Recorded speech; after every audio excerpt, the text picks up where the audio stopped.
नमस्कार, मैं Rahul Katheria. Allahabad high court की लखनऊ बेंच ने राहुल गांधी के खिलाफ जो दोहरी नागरिकता की याचिका डाली गई थी, उस याचिका को खारिज कर दिया है। इसको आप ऐसे समझिए, जो भारतीय जनता पार्टी राहुल गांधी की संसद की सदस्यता को निरस्त करने के लिए तमाम षड्यंत्र रचती रहती है, उस एक और षड्यंत्र को हाई कोर्ट ने खारिज कर दिया है। तो मामला यह है कि कर्नाटक भारतीय जनता पार्टी के एक नेता जिसका नाम है विघ्नेश शिशिर, इस व्यक्ति ने इलाहाबाद हाईकोर्ट में एक याचिका दायर की थी और उस याचिका में ये कहा था कि राहुल गांधी के पास ब्रिटेन की नागरिकता है। यानी कि राहुल गांधी के पास दोहरी नागरिकता है, ब्रिटेन की भी है और भारत की भी नागरिकता है। तो भारत का कानून ये कहता है कि जिस व्यक्ति के पास दोहरी नागरिकता होगी, वो व्यक्ति भारत में चुनाव नहीं लड़ सकता है। यानी कि सीधा सीधा राहुल गांधी की संसद की सदस्यता को पुनः खत्म करने की दोबारा से एक साजिश थी। इस साजिश को खत्म कर दिया है इलाहाबाद हाई कोर्ट ने। तो इस पूरे मामले को लेकर मैं और अधिक चर्चा करूं, लेकिन उससे पहले यदि आपने अभी तक हमारे चैनल को सब्सक्राइब नहीं किया है तो सब्सक्राइब जरूर कर लीजिए और घंटी के बटन को जरूर दबा दीजिए। देखिए, आपको याद होगा पिछली बार जब राहुल गांधी की संसद की सदस्यता को खत्म करने के लिए मोदी सरकार ने कितना बड़ा षड्यंत्र रचा था और संसद की सदस्यता खत्म भी हो गई थी, राहुल गांधी का घर भी छीन लिया गया था। अब चूंकि राहुल गांधी मोदी सरकार की आंखों में बहुत बड़ी किरकिरी है। देखिए, जिस तरीके से राहुल गांधी मोदी सरकार के ऊपर अटैक करते हैं, उससे कहीं ना कहीं भारतीय जनता पार्टी या आरएसएस या मोदी जी या गृह मंत्री अमित शाह जी, सब लोग जो है बड़े बेचैन रहते हैं। तो कोशिश यही रहती है कि किस तरीके से राहुल गांधी की संसद की सदस्यता को निरस्त करा दिया जाए, तो सब कुछ खत्म हो जाएगा सारा। मतलब जो इतना बड़ा जो उनको डर रहता है कि कैसे राहुल गांधी को डिमोलाइज किया जाए, न्यूट्रलाइज किया जाए, तो वो काम तभी हो सकता है कि राहुल गांधी की संसद की सदस्यता को खत्म किया जाए। तो इसी कड़ी में एक कर्नाटक के भारतीय जनता पार्टी के जो कार्यकर्ता है, उन्होंने इलाहाबाद हाईकोर्ट में याचिका दायर की थी कि भैया राहुल गांधी के पास दो देशों की नागरिकता है, भारत की भी है, ब्रिटिश की है।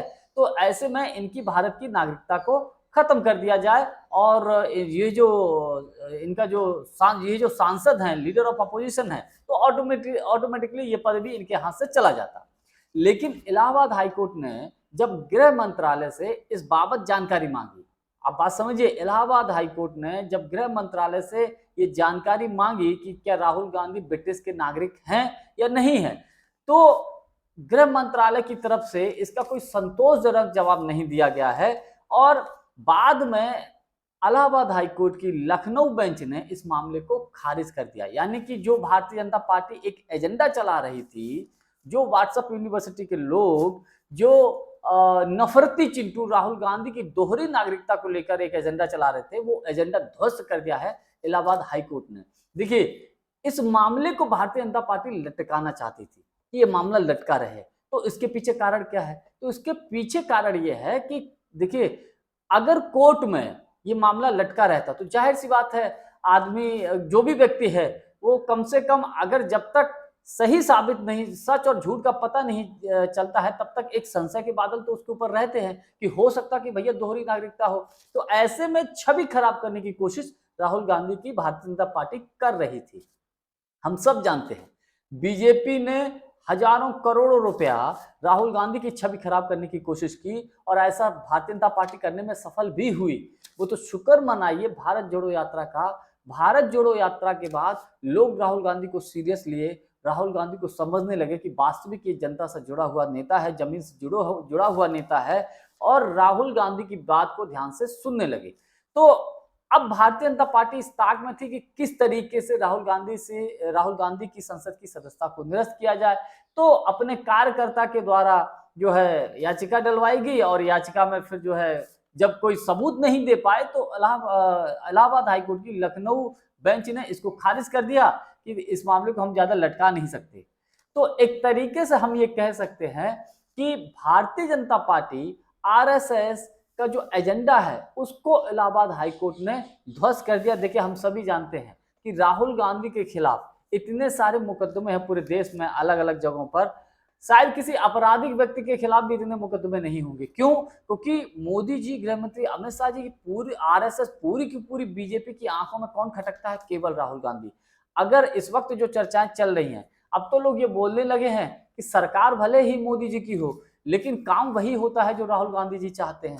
जैसे कि संसद में खड़े होकर राहुल गांधी ने खुलेआम ये कहा था कि हम जाति जनगणना करवा कर रहेंगे, और मोदी जी ने ये ऐलान भी कर दिया जाति जनगणना का। तो अब तो लोग बोलने लगे हैं काले कृषि कानून का मसला हो तो वो भी नरेंद्र मोदी जी ने, मोदी सरकार ने उसको वापस लिया। तो लोग बोलने लगे हैं कि मोदी सरकार वही कर रही है जो राहुल गांधी चाहते हैं। तो ऐसे में कहीं ना कहीं मोदी सरकार राहुल गांधी से एजेंडा लेने की वापस ये कोशिश कर रही है कि राहुल गांधी जो मुद्दा उठाएं तो ये मुद्दा ज्यादा दिनों तक टिके नहीं, और क्या है कि हम इसको हाईजैक कर लें, हम वो काम कर दें, तो राहुल गांधी के पास कोई एजेंडा नहीं रहेगा, कोई मुद्दा नहीं रहेगा, तो इनको कोई पूछने वाला नहीं। लेकिन मैसेज इससे उल्टा जाता है, मैसेज ये चला जाता है कि मोदी जी तो वही कर रहे हैं जो राहुल गांधी चाहते हैं। तो ऐसे में कहीं ना कहीं इस वक्त एक इस तरीके का भी एक सोशल मीडिया पर चल रहा है कि सरकार तुम्हारी, सिस्टम हमारा।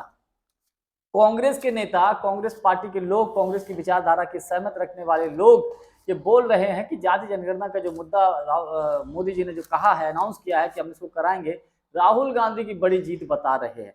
इससे भी मोदी सरकार कहीं ना कहीं परेशान है।